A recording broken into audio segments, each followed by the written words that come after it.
으로 시작해 보도록 하겠습니다. 네, 오늘의 미주픽. 안녕하세요. 진행을 맡은 신얼입니다. 안녕하세요. 김호경입니다. 오늘도 미주픽 여러분과 1시간 동안 알차게 또 본부장님과 함께 채워볼 텐데요. 뉴욕 증시는 이 미중 무역 갈등 합의 기대감에 또 3대 지수가 모두 사상 최고치를 또 찍었습니다. 네. 예, 특히 기술주 중심의 강세가 좀 두드러졌는데 정말 이 날이 갈수록 더욱더 예측하기도 어려워지고 또 변동성도 많아지는 우리 시장 어떻게 좀 오늘 살피면 좋을지 또 본부장님과 함께 하도록 할게요. 어서 오세요.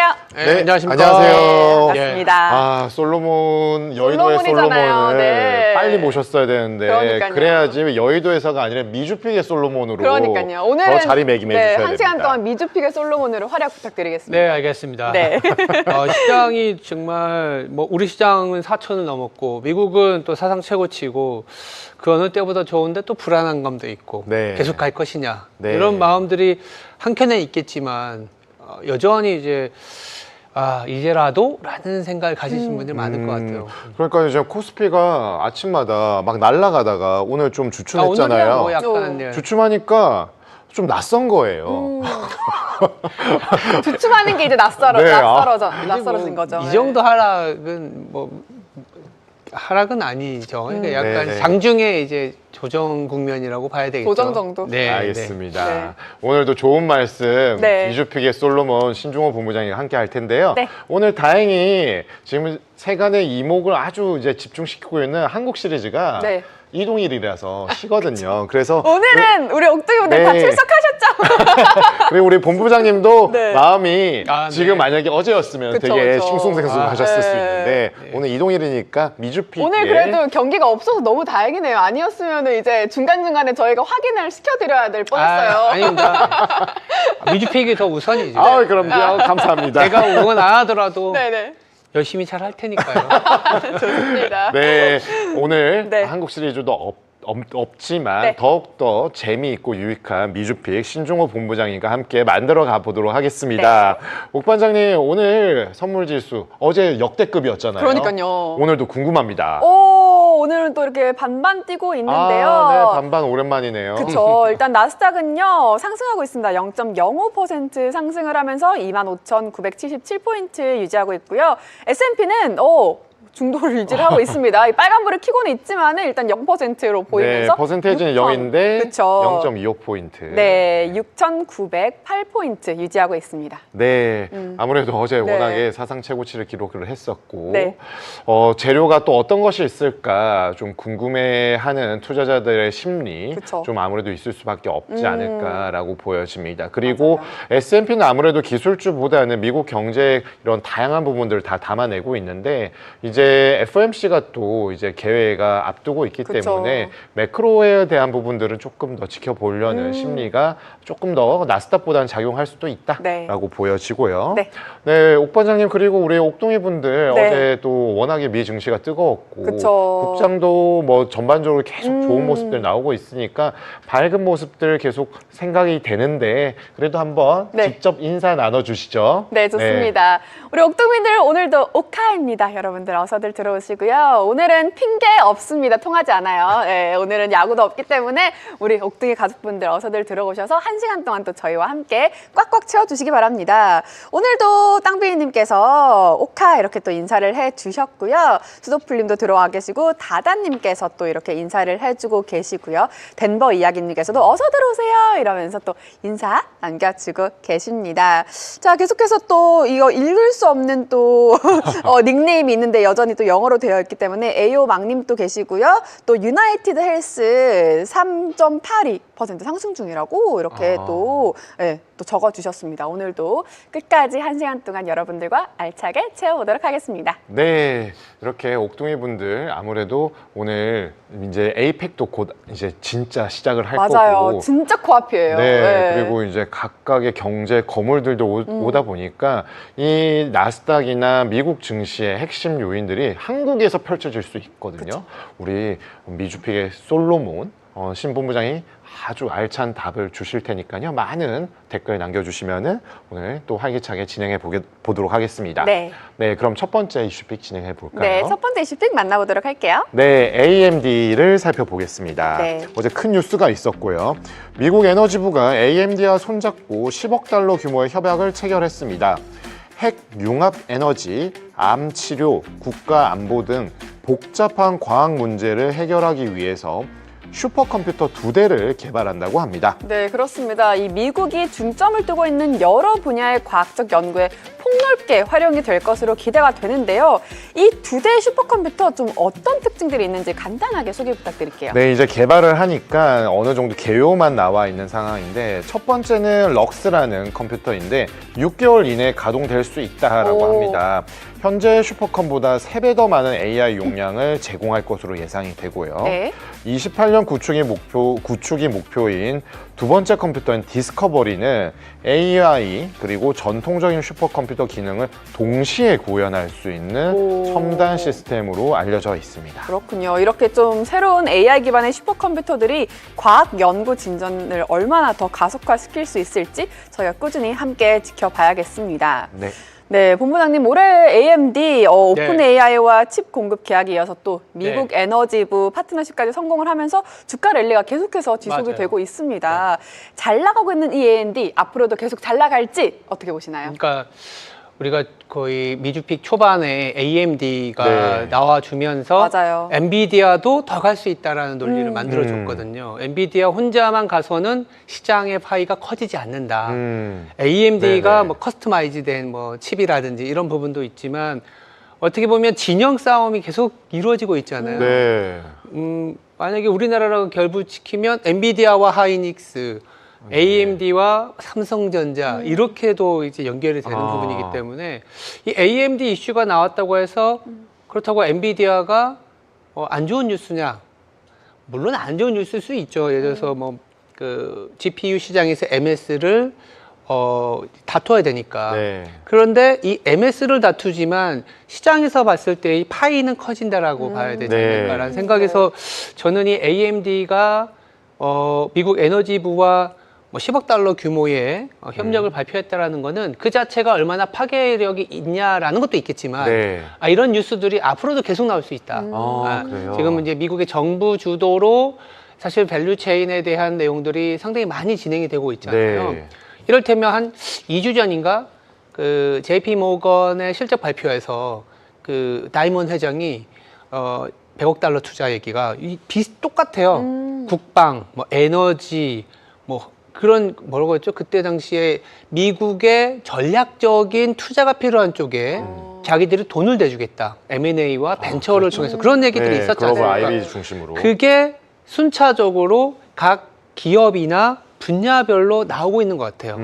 그래서 지금 미국은 사실 뭐 혹자는 이렇게 붙이더라고요. 이제 시장 자본주의에서 미국이 국가 자본주의로 거듭나는 그런 어떤 우리 국면의 여러 뉴스들이 나와서 그런 국가 자본주의 미국이 그렇게 시장을 끌고 왔었던 그런 힘이 잃어버리는 거 아니냐라는 우려 섞인 목소리도 있지만 한편으로는 이게 계속 투자와 국가 주도의 어떠한 밸류체인의 어떤 형성은 사실은 우리가 생산성 싸움이라는 버블과의 어떤 그 결부될 수 있는 모습이 1960년대라든지 네. 그때 뭐 우주선 난리 났잖아요. 네네. 아니면 1990년대에 그때가 또 마침 냉전이었었잖아요. 그렇죠. 소련이라는 어떤 진영 싸움이 있었지 않습니까? 네. 지금도 누구나 알듯이 어떤 중국 그리고 뭐 러시아 네. 이런 쪽과의 어떤 대척점에서 밸류체인을 쌓아가는 그 하나의 또 이벤트로 나왔다라고 보면 될 것 같고요. 앞으로도 비단 이런 어떤 그 금융과 내지는 이런 AMD, 뭐 AI 반도체도 있지만 좀 더 이제 그 구체적으로 나오는 기업들이 굉장히 많을 것 같아요. 이를테면 네. 전력 산업 당연히 중요하지 않습니까? 네. 그렇죠. 그리고 어제도 얘기했지만 국방과 관련된 뉴스들은 뭐 당연히 정부 쪽과 밸류체인의 얘기가 나올 수밖에 없고 또 이게 슈퍼컴퓨터들이 하는 일들이 제약, 생명과학과도 결부되는 이슈이기 때문에 이게 계속 펼쳐지는 아이디어다라고 생각하면 시장에 어떻게 보면 그 시장이 올라가는 하나의 연료를 더 부각시켰다라고도 볼 수 있을 것 같습니다. 네, 네. 아무래도 이 미주핑이 시작한 이후에는 네. AMD 때문에 상당히 마음 아파하시는 분도 계셨었고. 그쵸. 저희 네. 가까이도 계셨었잖아요. 요즘은 좀 네. 많이 밝으세요. 요즘에 밝으시더라고요. 네. 네. 뭐 일단 참 밝으신데 10월 추석 때 네. 오픈 AI와 예. AMD가 나왔고 이번에 또 10월 끝나가는 와중에 AMD 이 에너지부, 국방부, 그러니까 에너지부. 민, 저. 관 동시에 있다 보니까 맞아요. AMD 맞아요. 호재가 만발하는 네. 것 같아요. 맞습니다. 근데 이제 방금 좋은 말씀해 주셨는데 결국에 파이가 제한되는데 제로섬이 아니라 그렇죠. 파이를 커져가면서 그렇죠. 서로 선의의 경쟁자처럼 그렇죠. 이렇게 가는 그림이 참 좋은 것 같은데 맞습니다. 어제 AMD도 상당히 시장에 긍정적인 온기, 훈풍을 확 밀어줬는데 네. 한 축에서 오랜만에 우리가 듣는 기업이죠. 퀄컴. 퀄컴. 네, 퀄컴이 데이터 센터에 진입한다라는 요지의 뉴스가 결국 나왔습니다. 네. AI 반도체 출시 계획 밝혔는데 AI 200, AI 250을 내년과 내후년에 각각 출시하면서 AI 가속기 시장에 대한 부분들의 파이가 더 커질 수 있다. 그렇죠. 이런 부분 보여줬고 퀄컴이 조금 더 경쟁력이 있다라고 그들이 얘기한 부분은 네. 전력을 적게 쓰는 저전력 설계를 하겠다. 결국에는 핵심이죠. 데이터 센터나 AI 하는 데 있어서 지금 캐파를 막 늘리는 거는 엄청난 양이 필요하다라는 건데 운영비, 투자비를 좀 더 줄일 수 있는 우리가 대안이 있다라는 거를 어필한 것 같아요. 맞습니다. 그러면서 어제 11%가 올랐거든요. 맞아요. 결국엔 퀄컴이라는 새로운 또 경쟁자, 진입자가 들어오는 것들은 위협이 되는 부분도 분명히 기존 업체들에 있을 것 같고 결국에는 위협도 되지만 또 파이가 한층 본부장님 말씀 주신 건 더 커질 수 있는 그런 여력을 만들어 줄 것 같거든요. 시장에 주는 임팩트도 분명히 있었는데 영향력 어떻게 보시나요? 만약에 퀄컴이 저전력이 정말 뭐 엔비디아급이나 내지는 지금 AMD급까지 올라오게 된다면 네. 전력망에 대한 투자는 조금은 슬로워질 수가 있기 때문에 아. 그 밸류체인에는 플러스는 아닐 수 있죠. 왜냐하면 네. 저전력이기 때문에 원래 전력을 100을 투자하려고 했는데 퀄컴은 50만 필요하다 그러면 굳이 이 전력 비싸게 투자할 필요는 없지 않느냐 이런 얘기들이 들 수 있잖아요. 그런데 그 전력은 뭐 퀄컴이 성공할지 안 할지 모르니까 일단 투자는 네. 해야 되는 건 맞는 것 네. 같고 그랬을 때 오히려 투자에 대해서 이런 저전력과 관련된 아이디어가 나오면 데이터 센터를 짓는 쪽 내지는 데이터 센터를 지으면서 흔히 얘기하는 미들 테크 기업들에게 클라우드를 서비스해주는 기업들 우리가 흔히 알고 있는 오라클이라든지 네. 뭐 네오비스라든지 네. 뭐 코어 위브 저는 이 클라우드 업체가 결국은 버블의 중심에 있다고 저는 생각이 들고 왜냐하면 이 기업들이야말로 뭐 계속 뭐 반복적으로 말씀드리지만 상당한 레버리지 즉 돈을 빌려서 투자하는 기업들이기 때문에 네. 그리고 매출처가 있다라는 어떠한 그 크레딧을 갖고 은행이나 그 금융시장에서 돈을 빌리는 거기 때문에 실제로 어디서 돈을 벌면서 캐시 플로우가 있는 게 아니거든요. 그래서 이런 기업들이 사실은 주가가 계속 뻗어나갈 수 있는 이슈라서 네. 전력기기한테는 어떻게 보면 약간 네거티브하지만 그런 전력을 쌓으면서 데이터 센터를 지어야 되는 클라우드 업체들, 특히 네. 네오 클라우드 업체들한테는 상당한 투자 모멘텀이 될 수도 있는 그런 아이디어라고 저는 생각합니다. 아, 그렇구나. 그러면은 결국엔 방금 말씀하신 미들 테크 기업들이 네. 버블인지 아닌지의 가늠자 역할을 할 거고 예. 그 만약에 이 저전력에 대한 임팩트가 그런 쪽에서 좀 여유 자금에 대한 부분들을 예. 확보할 수 있다라면은 네. 좀 더 생산적으로 갈 가능성이 높아질 것이다. 그러니까 이렇게 점점 그동안에 있었던 것보다 조금 더 개선된, 네. 조금 더 시장에서 고민이라고 생각하는 포인트들, 네. 전력을 되게 많이 소진하기 때문에 발생하는 투자 아이디어인데 전력이 조금 덜 들어라고 하는 투자를 더 그것을 이용하는 디맨드, 수요자들 입장에서는 그러면 내가 전력이라든지 전체적인 비용이 너무 높아서 AI와 관련된 투자를 할 수 없다라고 봤었던 기업들도 네. 뛰어들 수가 있는 거잖아요. 아. 그러면서 점점 AI 채택에 대한 기업들과 AI를 흡수해서 뭔가를 뭐 이를테면 소화하는 기업들이 아이디어가 많아지는 시장일 것 같아요. 그래서 네. 최근에 미국에서는 엑센추어라든지 이런 기업들에 대한 아이디어까지 넘어가고 있습니다. 어떻게요? 왜냐하면 AI를 어떻게 받아들이고 쓸지에 대해서 그 AI 솔루션이나 서비스를 제공하는 기업들이 그러니까 월마트라든지 기존의 기업들이 어떤 AI 솔루션이 필요한지도 모르잖아요. 네. 그럼 또 이렇게 컨설팅 진단을 해야 되지 않습니까? 네, 네. 월마트를 딱 갔는데 이런 부분들은 좀 이렇게 효율화 시켜야 되는 부분이고 이런 부분들은 인력 배치를 해야 되는 부분이고 이런 부분들은 스크랩을 해야 되는 사업부고 그런데 이 스크랩을 하면서 어디에 AI라든지 이런 솔루션을 제공할지에 대한 아이디어를 줘야 되잖아요. 네, 그렇죠. 그럼 그 중간에서 이러한 어떤 그 테크놀로지가 있는데 그 기술에 대한 이해력이 떨어지는 우리가 흔히 얘기하는 레거시 업체들이 지금 시장이 너무 많지 않습니까? 그렇죠. 이를테면 우리가 흔히 얘기하는 미용실 가더라도 저는 AI가 머리를 깎은다고 해도 그냥 사람한테 깎을 것 같은데 왜냐하면 잘못하면 이제 칼로 이렇게 할 수 있는데 그러니까요. 근데 네. 그게 솔루션을 도입하는 방법론을 이제 배웠으면 뭐 그냥 미용실 원장 한 명 있고 옛날에는 다 써야 되는데 네. 그냥 뭐 자동화 시스템을 간다 이렇게 하면은 사실은 임대료 커버하면서 인건비 안 들어가니까 서비스업이 더 날아갈 수가 있잖아요.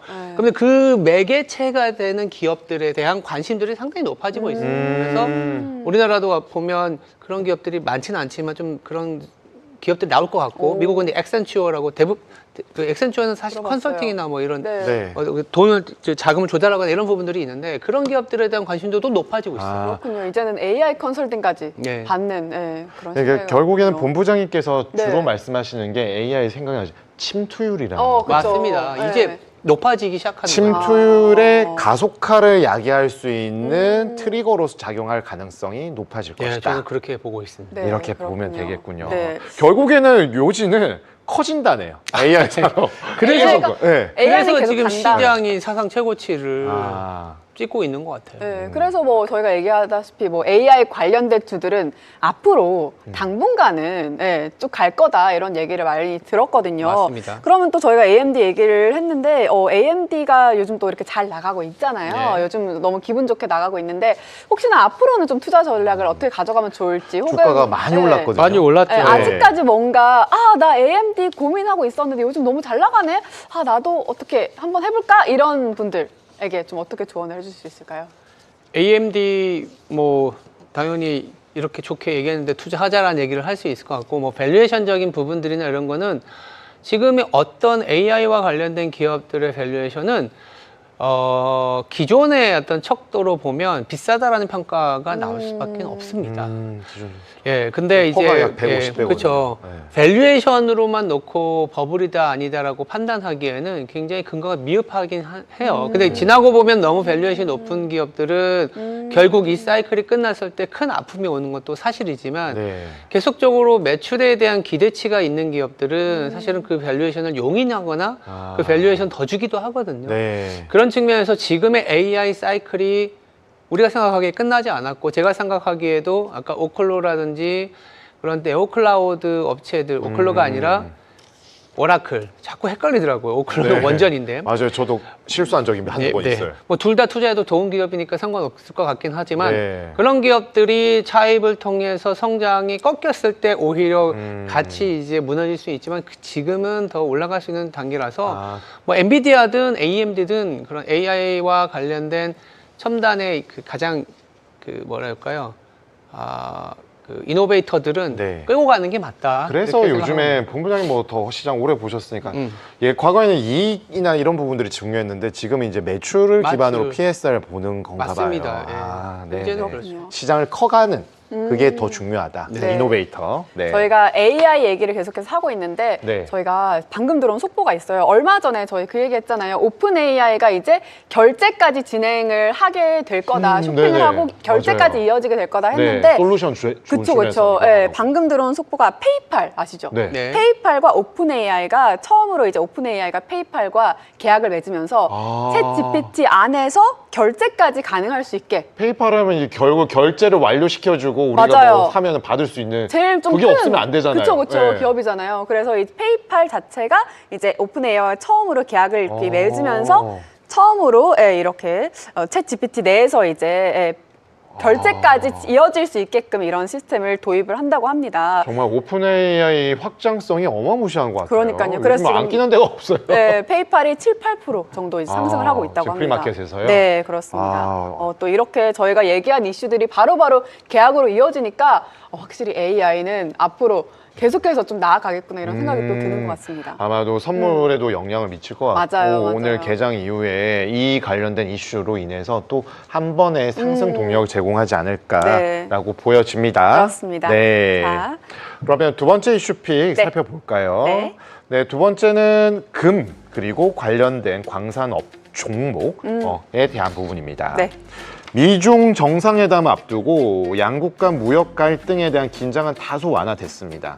그러다 보니까 안전자산으로 완전 최우선에 있었던 금값이 온스당 4,000달러 아래로 떨어졌습니다. 네, 이 금 현물 가격이 7주간 27% 급등하면서 지난 20일에는 온스당 4,381달러 사상 최고치를 찍었었는데요.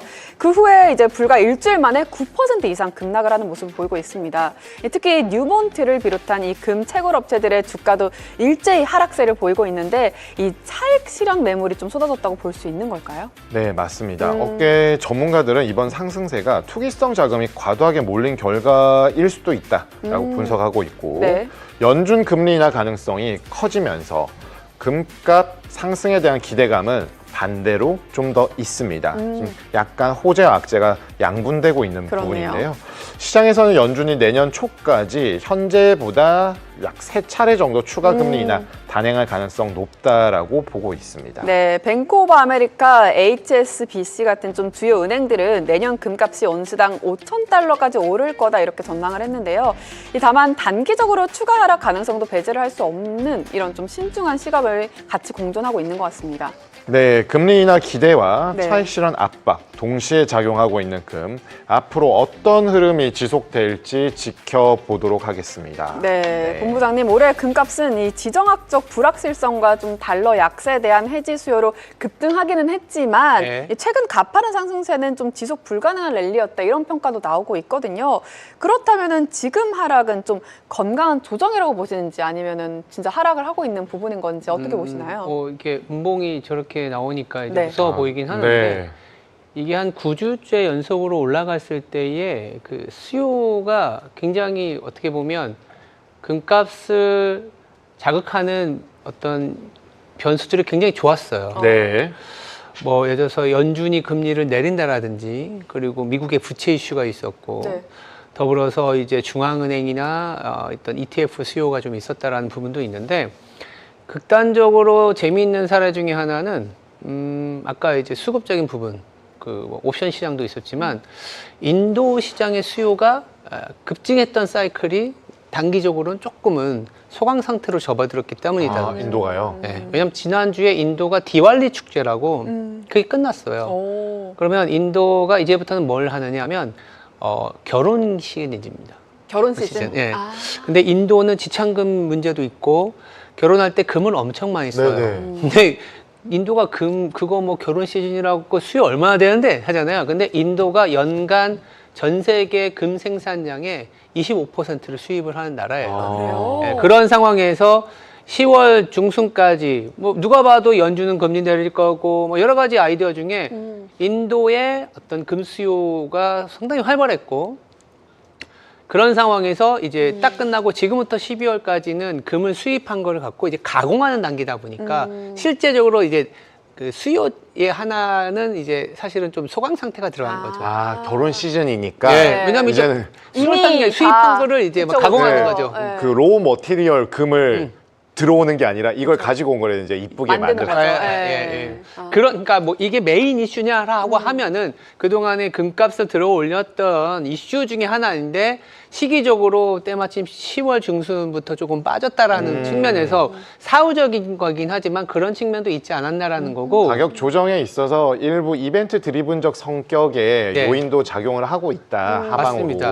이렇게 보면 그리고 되겠네요. 조금 어려운 얘기지만 이제 그 쇼감마라 그래서 한마디로 그러니까 이게 옵션 포지션을 막 쌓았는데 이제 빠지기 시작하면 이게 방향성에 대한 이 변동성이 커지면 델타 해지를 하면서 그러니까 그 기초 자산을 더 팔게 되거든요. 근데 네. 그거를 그러니까 자산의 방향성을 결정짓는 거는 결국은 금은 한 저희가 봤을 때는 가장 큰 거는 실질 금리의 방향이고 그렇죠.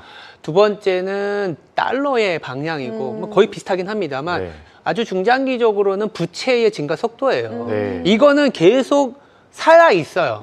살아 있는 상황인데 아까 인도의 수요라든지 이런 게 누가 봐도 이렇게 높아질 거 알잖아. 그럼 여기에 소위 말해서 콜옵션이나 상방향의 베팅을 상당히 많이 했던 거죠. 근데 이제 이게 반대 방향으로 나오니까 그러면 이제 해지를 위해서 기초자산을 더 팔아 제끼는. 그러면서 이 변동성이 상당히 심해진 거 아니냐. 그러면 인도라는 것들을 제가 말씀드린 이유는 그거 말고 원래 금값을 더 중기와 단기로 좌지우지하는 네. 실질 금리와 부채 증가 속도는 어떨 것이냐. 실질 금리는 그러면 내려갈 것이냐 올라갈 것이냐.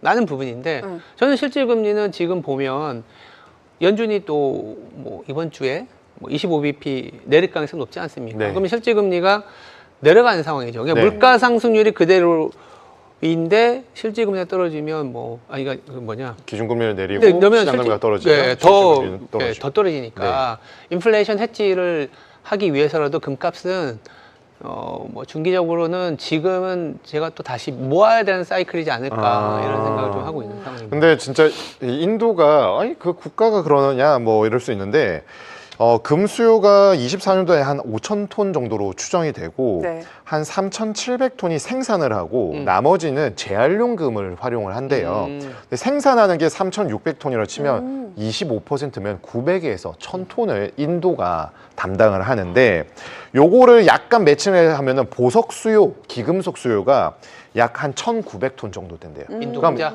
그러면은 1,900톤 글로벌에서 인도가 한 반 정도 와. 전 세계에서 그렇네요. 그 인도가 뭐 인구가 10억 명 좀 15억 명 넘죠. 그러면은 전 세계 인구가 70억 명인가요?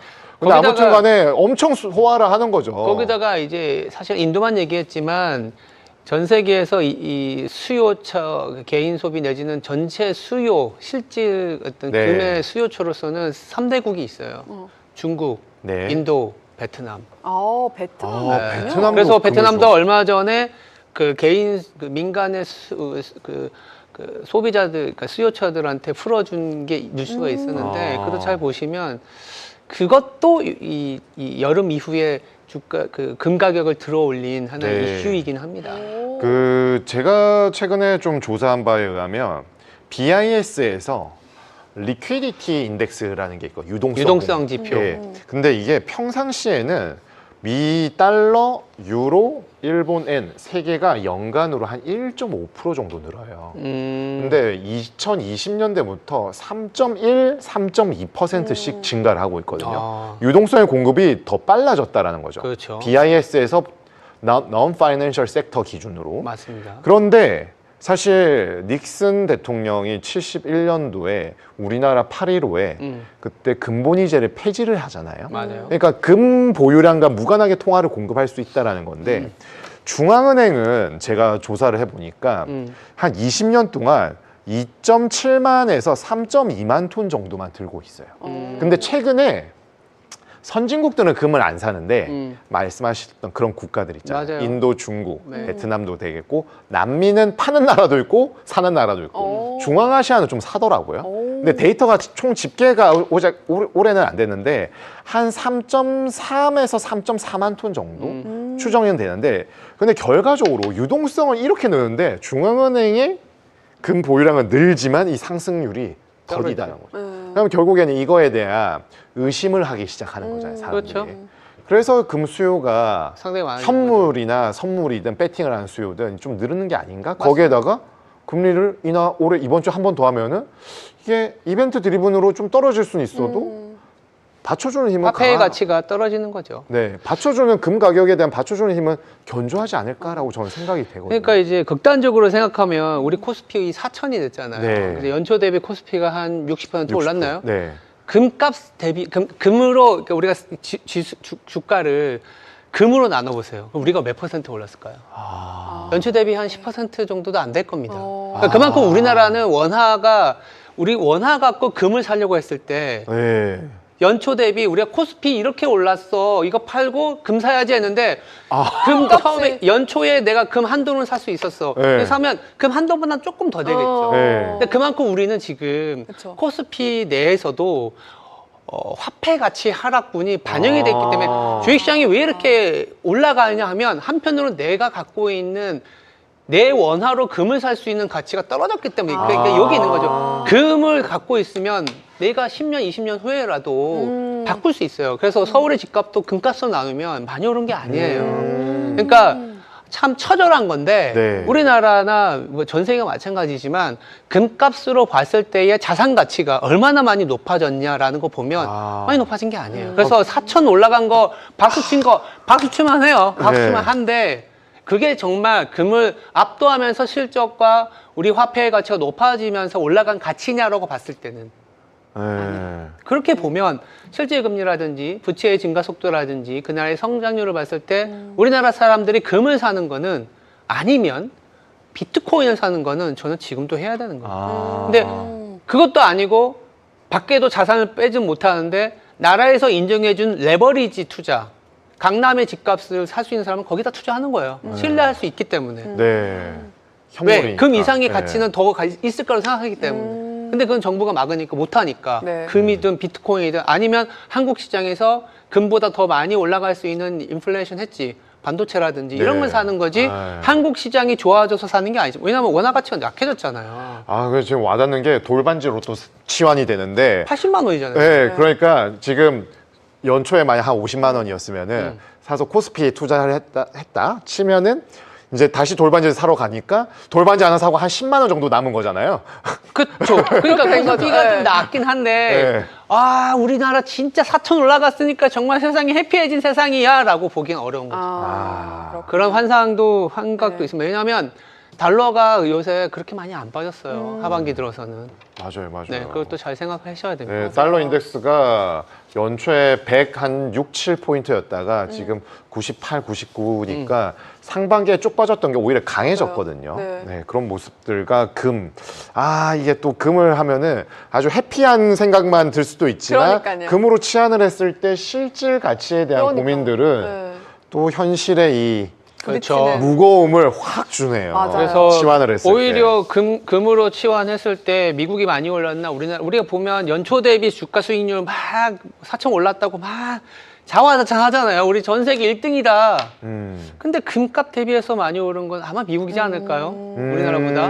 그렇겠네요. 정확한 데이터는 봐야 되겠지만. 네, 네. 또 그런 어려운 부분이 있지만, 맞아요. 네, 좀 살펴봤고요. 네. 그럼 마지막으로 구리, 백금 최근에 이런 원자재도 또 보시는 분들이 좀 계시거든요. 맞습니다. 금의 흐름과 조금 대조적으로 나타나더라고요. 금은 그러니까 구리는 사실은 이제 그 가치 저장으로서는 투자를 하진 않잖아요. 네. 어떻게 보면 산업적인 방향성. 그렇죠. 경기.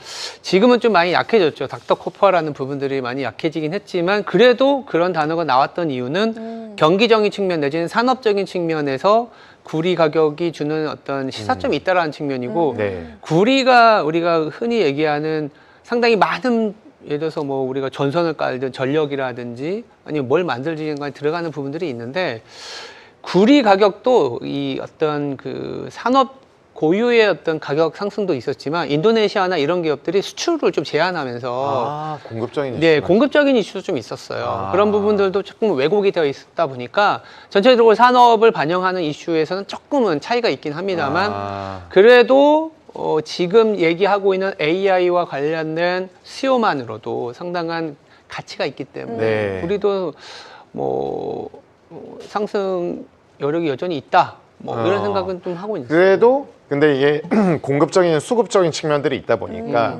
아무래도 변동성이 좀 노출될 수 있고 그쵸. 글로벌 경기에 대한 불확실성 상당하고 네. 이런 거 보면은 매력도는 그래도 좀 더 이 전통 안전자산인 금 네. 쪽으로 좀 시선이 저는 그렇죠. 가네요. 네, 맞습니다. 그렇습니다. 알겠습니다. 네. 그리고 아까 뭐 본부장님 말씀해 주셨지만은 이제 코스피에서 뭐 이렇게 보고 좀 이제 기분 좋게 이득을 좀 보고 아, 나 이제 돌반지 사러 가야지 이런 생각하시는 분들 꽤 있을 것 같거든요. 그렇죠. 근데 이제 사러 가서 이제 현실을 맞닥뜨리고 그러면 그쵸. 아, 내가 분명히 이 수익이 아니었는데 왜 사고 나서도 이거밖에 안 나왔지 하는 네. 분들 계실 그렇죠. 텐데 참. 그렇다면은 지금 뭐 하락은 하고 있기는 하지만은 앞으로는 계속해서 좀 사야 된다고 말씀해 주셨는데 네. 계속해서 투자를 하면 좋을까요? 저는 뭐 네. 포트폴리오나 자기 자산의 일정 부분은 갖고 가는 게 낫다라는 생각을 합니다. 금 같은 경우에는 사실 또 어느 순간에는 또 투자 가치를 잃기도 합니다만 지금은 약간 금이 갖는 이 어떤 의미가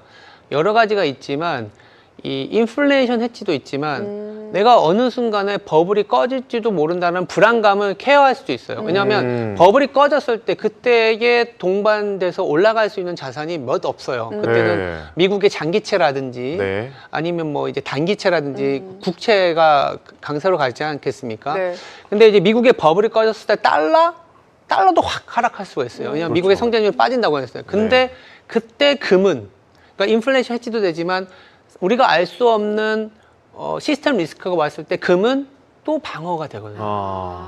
미국의 장기채가 확 올라갈 때 같이 올라갈 수 있기 때문에 네.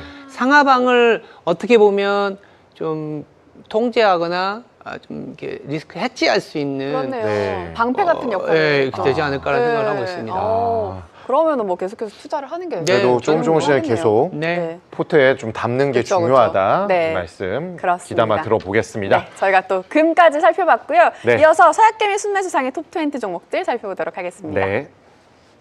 네, 먼저 1위부터 10위 살펴보도록 할게요. 1, 2위는 아이온큐와 비욘드미트가 여전히 자리를 지키고 있는데 네. 아니 아이온큐는 그렇다 쳐도 비욘드미트가 여전히 자리를 지키고 있는 게 좀 놀라운 것 같아요. 뭔가 아직 사람들이 못 팔고 눈치 싸움하고 좀 존버하는 그런 느낌일 건가요? 일단 어제도 네. 짧게 말씀드렸지만 네. 비욘드 미트가 급등을 한 게 지난주 수목이었고 그쵸. 목요일부터 조금씩 힘을 잃으면서 네. 가격이 떨어졌는데 네. 이게 일주일 누적 순매수다 보니까 어제 우리가 봤던 순매수 금액과 크게 차이가 나지 않아요. 네. 그러니까 하루 이틀 정도 있으면은 이게 순매수가 계속 유입이 됐는지 아니면은 이거 그거 아닌가벼 봐야겠네요. 하고 그쵸. 탈출하면서 네, 순매수 네, 네. 금액이 줄어들지 좀 네. 더 지켜봐야 될 것 같습니다. 아주 눈치 싸움 중입니다. 지금 비욘드미트 가지고 계신 분들, 네. 보유하고 계신 분들은. 이어서 3, 4위는 뉴스케일 파워와 넷플릭스가 올라와주는 모습 보였네요. 네, 뉴스캐퍼는 꾸준히 순매수 금액 계속 유지가 되면서 최근에 주가 하락 이후 반등하고 좀 변동성이 있지만 꾸준히 유입되는 모습과 주가 상승이 좀 부합이 되고요. 네. 눈에 띄는 건 넷플릭스죠. 네, 4계단 올라왔어요. 네, 실적 발표 이후부터 계속해서 진입하고 20위권에서 다시 10위권 그리고 5위권 안으로까지 진입을 했습니다. 그렇습니다. 그리고 반면 엔비디아와 마이크로는 조금 떨어지는 모습 보이고 있습니다. 네, 아무래도 지금 오늘도 AMD 살펴봤고요. 브로드컴 뭐 이런 종목들에 대한 관심이 있다 보니까 반대적으로 엔비디아 주가 뭐 조금 강보합하는 네. 흐름들에 있어서 매수 금액은 좀 약해진 것으로 볼 수가 있겠습니다. 네, 이어서 11위에서 20위도 살펴보도록 할게요. 유독 더욱 더 변동성이 많은 오늘 순위인 것 같은데요. 모든 종목이 좀 변동성을 보이고 있습니다. 네. 이 중 좀 새롭게 올라온 종목들 먼저 보면요. 반 이상인데 로켓랩, 실스큐, 플러그파워, GE버노바, 퀀텀 컴퓨팅, 그리고 GSI 테크놀로지가 이렇게 새롭게 올라왔습니다. 네, 지금 살펴볼 수 있는 거는 상당히 뉴 종목들이 많다라는 맞아요. 거는 지난주 중후반부부터 새로운 종목들을 담기 시작했다라고 보시면 되는데 일단 순매수 금액 자체가 네. 400억대에서 155억이니까 10위권 내보다 훨씬 더 좀 편차가 커져 있다라고 네. 볼 수가 있겠고 그러다 보니까 쏠림 현상에 의해서 11위부터 20위가 되게 순위 교체가 좀 많았다라는 점을 우리가 반대적으로 좀 알 수가 있겠고요. 마지막으로는 알 수 있는 거는 로켓랩 실스큐는 아니지만 플러그파워, GE버노바 등은 결국에 전력 인프라 관련된 거고 아이렌 역시나 비슷한 컨셉으로 가고 있기 때문에 11위권 내에 좀 상당히 있다라고 볼 수 있겠습니다. 네, 그렇습니다. 네. 이어서 이 순매수 금액 주요 변동 종목들도 저희가 살펴볼 텐데요. 먼저 증가한 종목은 넷플릭스 저희가 얘기했죠. 그리고 비욘드 네. 미트가 있고 또 감소한 종목은 아이렌, 엔비디아, 마이크론입니다. 네, 아마도 이제 넷플릭스는 아까 치고 올라올 때 계속 유입이 되고 있고요. 비욘드 미트는 좀 더 지켜보자 했는데 거의 크게 변동성이 없죠. 네, 맞아요. 그 말은 이제 더 유입이 되면은 조금 더 커져야 되는데 그 가능성이 좀 약해지고 있다라고 네. 볼 수가 있겠고, 반대로 아이렌, 엔비디아는 조금 투자자들의 매수세는 유입이 되고 있지만 매수의 강도가 약해지고 있는데, 엔비디아보다 아이렌의 변동성을 좀 더 주목해 볼 필요가 있겠습니다. 네. 이어서 매수 매도 종목들도 살펴보도록 하겠습니다. 1위부터 3위 테슬라, 엔비디아까지 유지하고 있고요. 4, 5위 리게티 컴퓨팅과 아이렌이 순위 바꿈 보이고 팔란티어와 오클로도 자리를 바꾸는 모습 보였습니다. 네, 거래량의 리게티가 올라오는 거는 그때 순매수에서 지금 리게티가 사라졌지만 네. 그동안 순매수 한 11위권에 계속 있었거든요. 그 부분이 이제 손바뀜이나 차익 실현 매물에 대한 네. 출회 가능성이 좀 더 높아졌음을 시사하고 있습니다. 네, 보관 금액도 빠르게 살펴볼게요. 10위까지 순위 변동이 없는 모습이고요. 뭐 비트마인이 조금 올라왔고 유나헬, TSMC가 한 계단씩 좀 떨어지는 모습 보이고 있네요. 네, 뭐 뒤쪽 11위권 이하는 조금 네. 움직임 변동이 있을 수 있지만 네. 아이온큐, 지금 알파벳, MS 요 자리 바뀜이 되게 치열하거든요. 오늘은 좀 순위 변동이 없었습니다. 네, 그렇습니다. 저희가 먼저 넷플릭스 함께 얘기를 해보도록 하겠습니다. 네, 넷플릭스가 지난주에 실적이 있었고 상당히 맞아요. 좋았고 플랫폼화를 시도하면서 전반적으로 투자자들의 좀 강한 매력도를 투자자들한테 발산을 한 것 같아요. 네.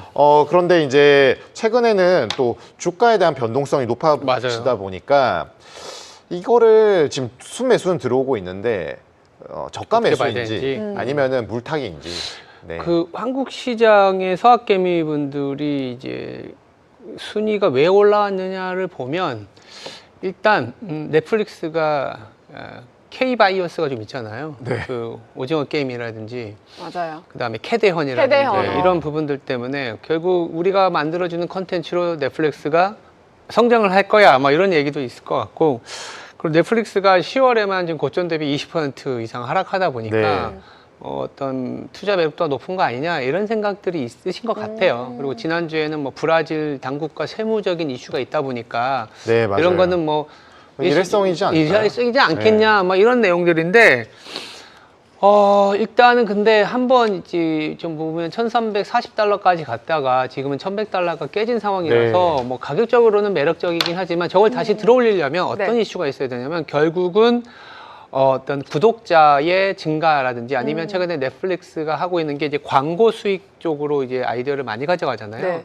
근데 이제 광고 수익과 전체적인 더불어서 4분기 매출에 대한 가이던스가 시장 스트릿 컨선을 그러니까 높게 설정하지는 못했어요. 그러면서 이제 이게 성장률이 조금 둔화되는 거 아니냐 뭐 이런 얘기들이 나오는데 아마도 한 연말이나 네. 분기까지는 좀 이렇게 흔히 얘기하는 한번 확 부러지니까 박스피 약간 박스권을 그리다가 결국은 또 광고 수익이 좀 늘어났다 아니면 네. 구독자 수가 지금 미국을 제외한 나머지 국가들의 비중이 지금 60%거든요 매출에. 그 나라들의 어떤 성장률이 높아졌다는 뉴스를 실적 발표를 통해서 해줘야 될 것 같아요. 그러려면 한 내년 한 뭐 1월쯤 가야 되지 않을까 네. 이런 생각이 드는데, 뭐 서학개미 순매수에서 상위권에 들어왔다라는 거는 그럼에도 불구하고 단기에 주가가 20% 이상 하락했다라는 거는 상당히 매력적이라서 들어가고 오신 거 아닌가 이런 생각을 좀 하고 있습니다. 네, 네, 결국엔 넌 US에 대한 매출 확대, 예. 구독자. 네. 그리고 그런 것도 있잖아요. 개인적으로 넷플릭스 콘텐츠 즐겨보고, 그리고 어쨌든 OTT 플랫폼에서는 사실 넷플릭스가 일단 가장 압도적인 부분을 보이고 있으니까 개인적으로 넷플릭스 너무 좋아하면은 또 이렇게 또 할 수도 있는 거죠. 투자도 하고 이렇게 하는 부분이 아닐까라는 생각이 들고, 또 K 콘텐츠도 많이 이렇게 넷플릭스에서 좀 활약을 하고 있지만은 오랫동안 기다려온 기묘한 이야기 마지막 시리즈가 4분기에 또 출시 예정이고요. 그리고 외에도 또 뭐 NFL 경기, 권투시합 뭐 생중계도 있고 뭐 영화 나이브스 아웃 3도 개봉 예정인데 좀 빵빵한 라인업을 일단 예고를 하고 있어요. 4분기 실적은 좀 어떻게 보시나요? 그러니까 이제 4분기 실적에 네. 들어가 있는 말씀 주신 부분들이 사실은 그러다 보니까 가이던스를 좀 좋게 높이지 않을까라고 했는데 시장의 예상을 확 뛰어넘는 가이던스를 준 건 아니기 때문에 네. 왜냐하면 지금 말씀하신 라인업은 고스란히 본인들의 추정에도 들어가 있을 거잖아요. 네. 근데 이제 생각보다 뭐 상당한 어떤 그 구독자 수나 내지는 어떤 그 인구에 회자될 만큼의 네. 히트작이 나온다든지 뭐 이러면은 좋겠는데 네네. 당장은 그런 성적표 이상을 보여주기가 좀 어렵지 않겠냐 이런 생각들을 하시는 것 같아요. 네, 넷플릭스는 저희가 그 얘기를 했을 때 좀 안정적으로 꾸준히 이렇게 로 리스크다라는 말씀을 또 했는데 저희가 좀 그렇게 같이 보시는지. 네, 뭐 지금 이익률 같은 경우에는 조금은 나아질 수는 있을 것 같아요. 30% 중반. 그래서 타이밍적으로는 결국 실적으로 한번 부러졌기 때문에 네. 실적으로 보여줘야 된다라는 네, 그 네. 얘기를 드리는 거예요. 이 기업이 지금 해 나가는 방향성 그리고 AI를 도입하면서 좀 더 고객 지향적으로 고객들이 어떻게 보면 더 그 구독을 하거나 지불할 수 있는 의사가 있는 쪽으로 가게 될 거잖아요. 네. 그런 것들이 실제 넷플릭스 난 너를 의심했는데 의심할 게 아니네 오. 이 정도의 실적을 보여야 되는 실적이 타임. 중요하겠네요. 네, 그때까지 가야 되지 네, 않겠냐 말씀드리고 알겠습니다. 있습니다. 좀 더 알겠습니다. 기다려 보면서 그쵸. 넷플릭스 네. 향후 행보 지켜보도록 하겠습니다. 네. 자, 그럼 저희는 마지막 이슈픽 바로 만나보도록 하겠습니다. 네, 히토류 기업 살펴보도록 하겠습니다. 네. 미국 정부와 민간 투자자들이 히토류 기업에 수십억 달러 규모의 자금을 쏟아붓고 있습니다. 네, 이 정상회담을 앞두고 양국이 무역전쟁 확전을 좀 자제하는 모습이지만 언제든지 히토류 공급난이 재발할 수 있다는 위기감이 형성됐다고 좀 볼 수 있겠죠. 네, 맞습니다. 트럼프 대통령은 최근 호주와 협정을 맺고 핵심 광물과 히토류의 안정적인 공급망 구축에 나섰는데요. 이와 연계해서 미국 수출입은행은 호주 내 7개 광물 프로젝트에 대해 22억 달러 규모의 금융 지원을 검토하고 있다고 합니다. 네, 이 미국의 대표적 히토류 채굴 기업인 MP 머티리얼즈의 주가는 올해만 약 4배 오르면서 이 시총이 120억 달러에 도달을 했는데요.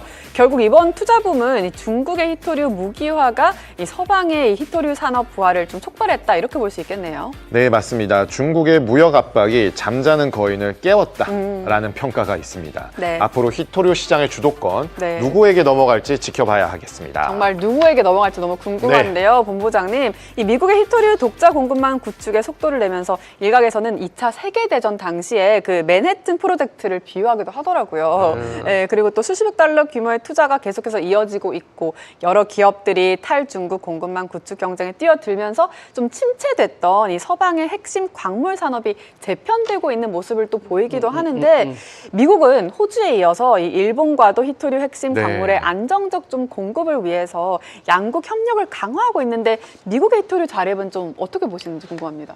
그게 이제 어떻게 보면 지금 에이펙 정상회담 이전에 미국 시장이 환호? 약간의 안도를 했었던 거는 중국에 대한 100% 관세를 매기지 않는 대신에 중국이 네. 히토류 통제를 그쵸. 조금은 완화한다 뭐 이런 네. 얘기잖아요.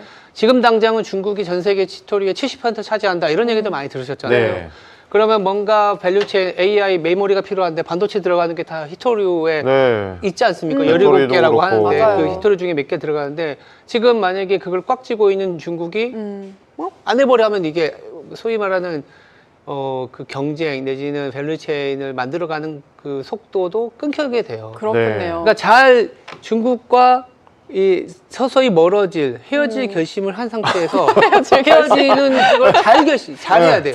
잘 해야 헤어져야겠네요. 그러다 안전하게. 보니까 결심은 한 것 같아요. 헤어질 결심은 네. 이미 한 10년 전에 했는데 근데 이제 기술의 발전이 동시에 돼야 되는 거죠. 우리가 옛날에 자동차가 연비를 보면 1리터일 때 뭐 한 5km 나가나 막 이랬는데 어떤 그 연비를 개선시키면서 네. 하나의 에너지로도 뭐 오일 피크 얘기가 이제 사라졌잖아요. 네. 그럴 만큼 맞아요. 어떤 히토류 하나를 갖고도 더 이제 생산성을 높이는 그런 기술이라든지 재활용 기술이라든지 아니면 대체 소재라든지 이런 게 충분히 더 많이 나을 거예요. 다만 이 미국 입장에서는 관세, 그러니까 서로가 이거지. 너가 히토를 안 해주면 나 관세 매길 거야. 그럼 너도 아파, 나도 아파. 이러면서 밀당을 계속 이제 하잖아요. 하는데 네. 이렇게 조금씩 헤어지는 과정에서 예를 들어서 호주와 캐나다 내지는 약간은 우방에서 멀어졌지만 남미 쪽 하면서 네. 이 대체 쪽은 계속적인 투자가 네. 이거는 중기적인 이슈죠. 굉장히 중기적인 이슈이기 때문에 다만 히토류를 발굴하는 것도 있지만 아까도 말씀드린 것처럼 히토류 하나를 쓰는 데 있어서 생산성 내지는 네. 어떤 대체 소재 네, 아니면 쓴 거 갖고 재활용하는 재활용. 어떤 기술들 네. 아니면 뭐 광산 기업에 대한 투자, 뭐 프랑스, 호주 어떤 우방국에 대한 미국의 투자는 상당히 많을 수밖에 없고 그래서 아까 뭐 100억 달러 JP 모건의 다이먼 회장이라든지 AMD 이슈도 사실은 아까 뭐 여러 가지 투자가 다 이 전략 광물, 뭐 AI 반도체, 뭐 에너지, 그다음에 뭐 뭐죠? 그 뭐 생명과학 다 이게 네. 사실은 바이든 대통령 때부터 계속 이어오던 방향이긴 네, 해요. 네. 그 이전도 마찬가지죠. 아, 근데 최근에 트럼프 대통령이 이런 말을 했어요. 히토류보다 관세가 더 무서울 거다. 그러니까 그렇게 해야지. 더 세다. 근데 저는 그 말이 네. 히토류 많이 되게 중요하다. 맞아요. 히토류가 지금 많이 네, 급해. 맞아요. 막 이런 거. 맞아요. 그렇게 들리죠. 맞아요. 괜히 그러니까. 센 척하고.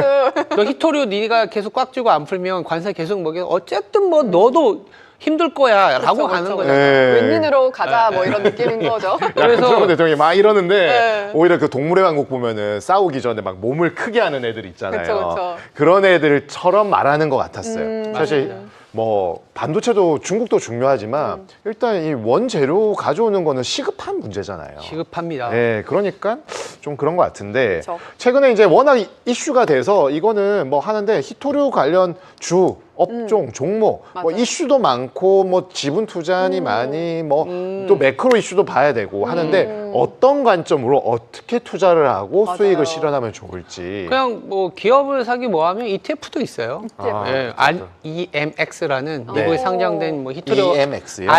REMX REMX.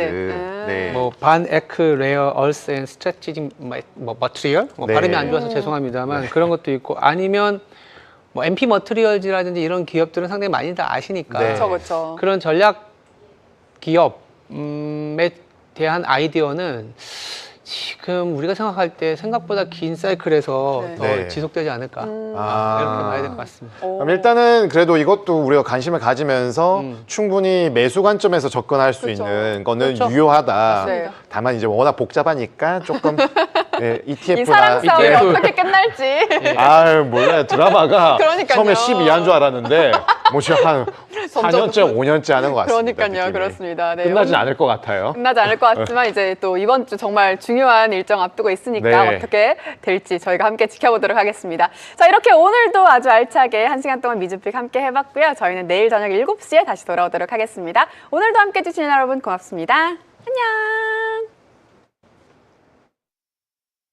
가을 하늘 아래 너와 나 발걸음도 가벼워져가 노란 은행잎이 날